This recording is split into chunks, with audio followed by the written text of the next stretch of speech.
உங்கள் favourite TV ஷோக்களை இனி miss பண்ண தேவையில்லை. ZEE5 இல் முற்றிலும் இலவசமாக காணுங்கள். இங்கேயும் எப்பொழுதும். ஐயா, நாளும் தெரிஞ்சவர் நீங்க. எல்லா செய்திகளுக்கும் ரெண்டு பக்கம் இருக்கும்னு உங்களுக்கு தெரியாம இருக்க வாய்ப்பில்லை. உங்க காதுக்கு வந்த செய்திக்கும் ரெண்டு பக்கம் இருக்கும்.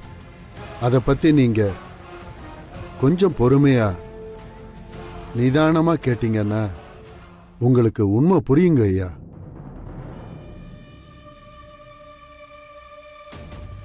ஏன்பா வேலு, நீ என்ன சொன்னாலும் ரத்னம் அதான் நம்ப போறதில்ல. அவன் கண்ணாலேயே நீயும் ஜானகியும் பேசிட்டு இருந்த போட்டோவை பார்த்ததுக்கு அப்புறம் அவனால எப்படி நம்பாம இருக்க முடியும்? ஐயா, நான் அந்த போட்டோல இருக்கிறது என்னமோ உண்மைதாங்கய்யா. ஆனா நான் ஜானகி அம்மாவை பார்க்க போனது உங்களுக்கு எதிராக சதி பண்றதுக்காக இல்லைங்கய்யா. உங்களோட அரசியல் செல்வாக்கும் குடும்ப கௌரவமும் சரிஞ்சிடக்கூடாதுன்றதுக்காக தான்.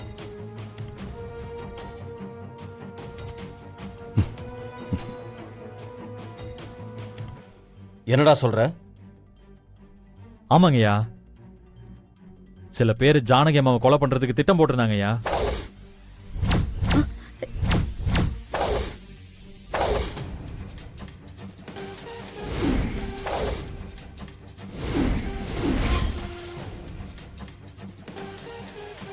அது மட்டும் நடந்திருந்துச்சுன்னா பேப்பர், டிவி எல்லாத்துலயும் நியூஸ் எல்லாம் போட்டு நீங்க தான் அதை பண்ணீங்கன்னு சொல்லியிருப்பாங்கய்யா.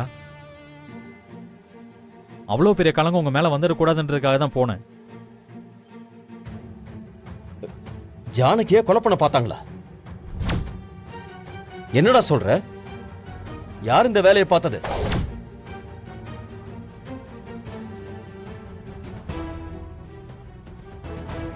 ஐயா, வேற யாருங்க இதெல்லாம் பார்க்க போறாங்க? எல்லாம் நம்ம ரஞ்சித் தாங்க ஐயா.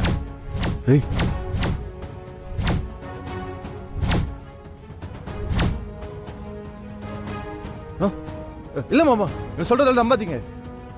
இவன் தப்பிக்கிறதுக்காக என்ன மாட்டிட பாக்குறான்.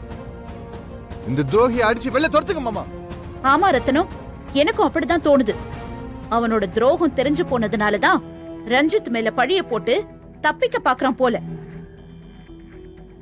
அம்மா, ஒரு நிமிஷம் இருங்கம்மா.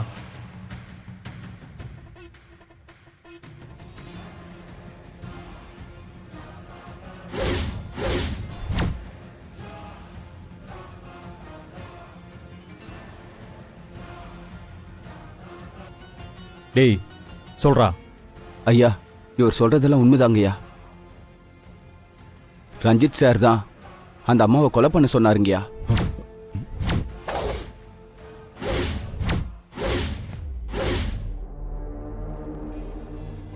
மாமா, இல்ல மாமா, இவன் யாருன்னு எனக்கு தெரியாது மாமா.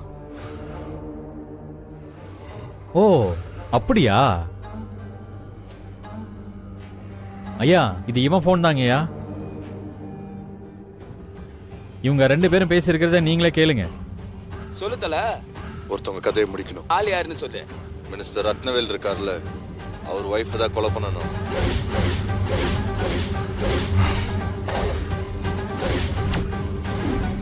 ZEE5 ஆப்பை டவுன்லோட் செய்து அனைத்து எபிசோடுகளையும் இலவசமாக பாருங்க.